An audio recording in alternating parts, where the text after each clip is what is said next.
L'affaire Jérôme-Star, du déballage au lynchage. Le monde de la télé-réalité, c'est tout sauf la réalité. Mais quand on déballe la vraie vie, cela n'amuse que dans un premier temps. L'affaire Jérôme-Star ou Jérôme-Stargate, au début, c'est quoi?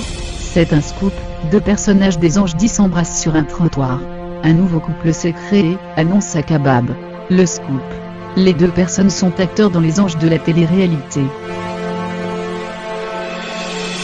L'émission montre des gens enfermés ensemble qui bavardent, se draguent, s'engueulent, s'embrassent, bavent les uns sur les autres, comme dans la vraie vie, sauf qu'ils sont rémunérés pour cela. Quand Jérôme-Star reprend les images sans citer l'auteur, c'est le clash. Le scoop est signé à Kebab. Ce n'est pas son vrai nom, c'est Anis, il manque encore le nom de famille. Tout comme Jérôme-Star s'appelle Jérémy Gisclon.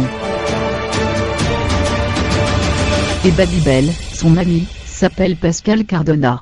Ce sont des personnages animés, surtout Monsieur Gisclon, par un fort désir d'être connu et de percer, quitte à se promener nu dans la rue ou sur les plateaux de télévision, si cela permet de faire parler de lui.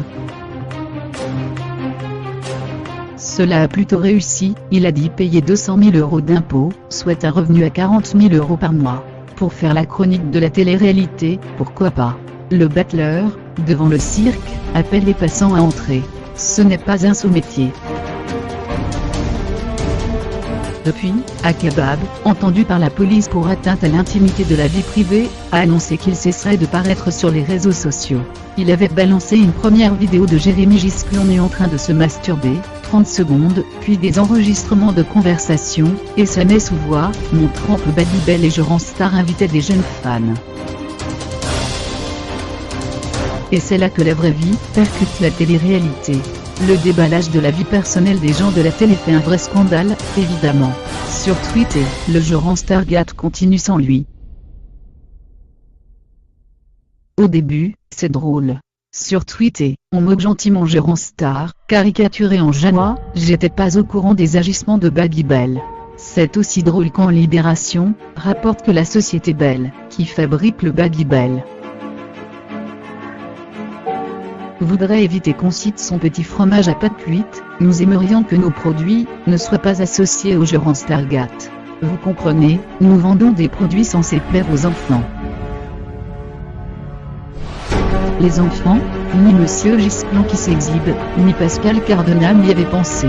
Il suffit de voir une vidéo accusatrice sur Twitter, l'embarras de Jérôme-Star devant un invité de 15-16 ans dans sa maison. Point.